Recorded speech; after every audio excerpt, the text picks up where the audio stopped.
Nothing has meaning until I give it meaning. Embarrassment, what is that? That means nothing to me. Shame means nothing to me.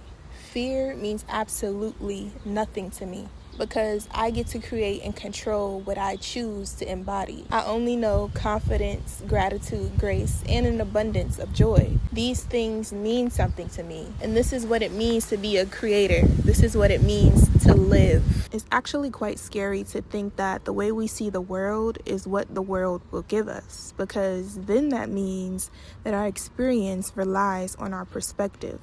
And then that also means that the mind is more powerful than what we think it is. And if my mind controls my movements, my thoughts, and my body, why wouldn't it control my reality? Your mind controls your perspective. Your perspective controls the way that you interpret things, and the way that you interpret things controls your reality. Man, I get so irritated with people who only see, think, hear, and can envision negativity. But then a part of me also feels bad for them, because if I walked around every day claiming to be a victim, claiming to be the most misfortunate person in the world, which I'm not, I'm far from it, taking everything so personal as if the world was out to get me, even if it's subconsciously, my brain would find every opportunity to put me in situations that fit that narrative, because that's all I'd be able to see. Once you set your mind to look out for something, it increases the chances of you running into that thing, because it's what you've trained your brain to be focused on. So that means the mind is like the algorithms on your phone, literally. The way the social media apps observe our behaviors, our interests, what we like, all the content that we interact with, they take it, they feed us more of it so that we could stay on the app for longer to scroll and scroll. Is the same way reality takes your words, thoughts, and expectations and mirrors it right back to you. So in that situation, even if good things would happen for me, I wouldn't even be able to acknowledge it or recognize what it is, because my brain would be so comfortable with expecting the worst. Expecting the best would go from just being an outcome to being a threat, until eventually the worst would be all there is. And boom, a new reality would be created just like that, as per the opposite.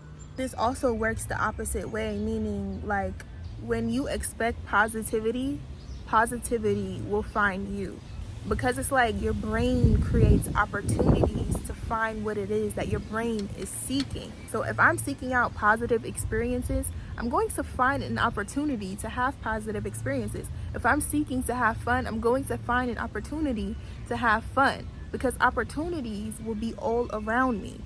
I would just have to be looking for it. You're gonna find what it is that you're looking for. And I kind of think that this coincides with this theory.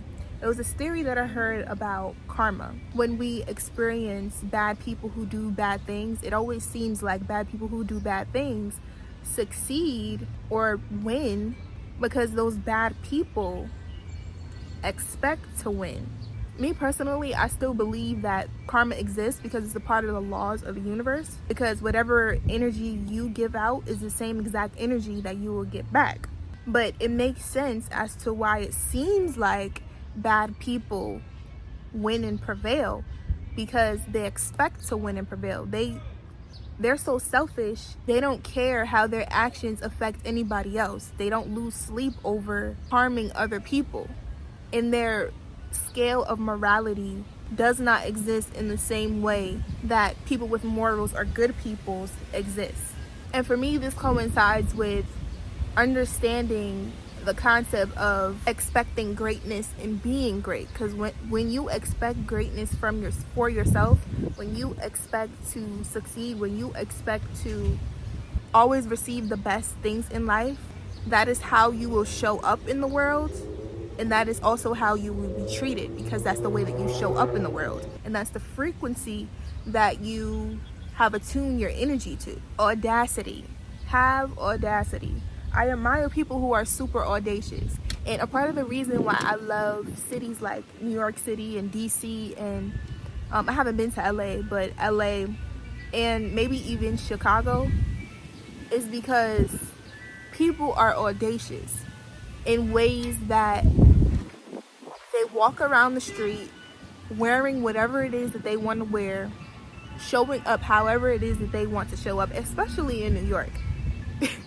Being from New York and living in New York my whole life has shown me some people who don't care about what it is that other people feel, what it is that other people are talking about, because they understand who it is that they are. And being in New York, being from New York, it's common to see people on the street doing whatever it is that they feel because they have the audacity to live unapologetically being themselves.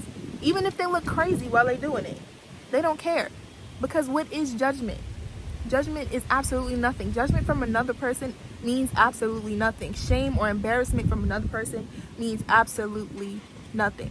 And to be honest, it took me a little while to truly understand this, because I grew up as a shy person. I grew up, like, I'm still an introvert to this day, don't get me wrong, but I'm not as shy as I was before.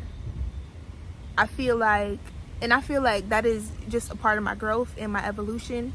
Just that simple thing alone has stopped me from doing and being myself wholeheartedly, my authentic self, and allowing myself to shine. And this is the way that a lot of people have been conditioned, because how dare you be confident? How dare you be audacious? And how dare you expect positivity? How dare you expect the best for yourself? It's really embedded in our minds to play small, think small, and sort of expect the worst. Even when we think about the ways that we are exposed to things on the news. Stories on the news are just full of negativity, full of fear-mongering, full of things that are kind of influencing you to think a certain way. They're kind of telling you what to think, as well as things in the media, things on social media, as well as politics. The average American is fed unhealthy garbage for the mind and the nervous system through world events like war, politics, things that you see on the news, through conditions living in America like politics, things that you see on the news, the economy, and on top of that, your own personal experiences that everybody has. These conditions can create an unhealthy mindset because you're tuned into an algorithm full of negativity. It's an overload of negativity. And I didn't realize this until I started hearing about the ways that things throughout your life affect your nervous system, and the ways that we as people have been exposed to situations that can cause hypervigilance. When you're constantly exposed to those situations, you would then become accustomed to it. You would then be tensed up and not know how to let go, or how to breathe, or how to take your time and experience life. None of us are really living in a healthy state, because all of us are always on go,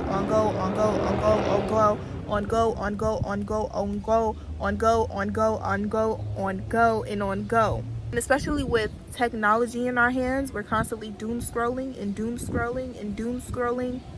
to the point where we're not consciously making decisions, taking our time, and experiencing the journey of life. Change the narrative. Nothing has power over you unless you want it to. You are in charge of your own healing, your own joy, your own freedom, your own mental health, your own life. For so long, you've been told to be realistic, when reality is what you make it. So be what it is that you need to live it. Explore and do the things that you love. Create. Give yourself the opportunity to release and smile and breathe and laugh and enjoy. Expect the best, and the best will find you. Nothing has meaning until I give it meaning. Embarrassment, what is that? That means nothing to me. Shame means nothing to me. Fear means absolutely nothing to me. because I get to create and control what I choose to embody. Those feelings serve me no purpose but to shrink who and what I am. I only know confidence, gratitude, grace, and an abundance of joy. These things mean something to me, and this is what it means to be a creator. This is what it means to live. What is it about the truth that repels you? Is it the mask you must release to accept it? To face the things you let go of to neglect it? The ways that force you to respect it? Or the scars you'll be left with? Because as you hide from the weight you gain and the baggage you refuse to claim, what remains will always be the same. What is it about the truth that forces you to cling to lies? Lies of artificial beauty created to deceive your eyes. Because the truth can get ugly, but oh so clear. When you exchange sugar for honey, beware. Because if the truth shall set you free, freedom will be here. From greed, from hatred, from all the baggage you came with, from pain, from shame, from loneliness, fear. Tear through illusions that make you comfortable. Addiction to artificial substitutes. Conditions creating fear of your reflection in the mirror. The truth will set you free when you see and if you let it be clear.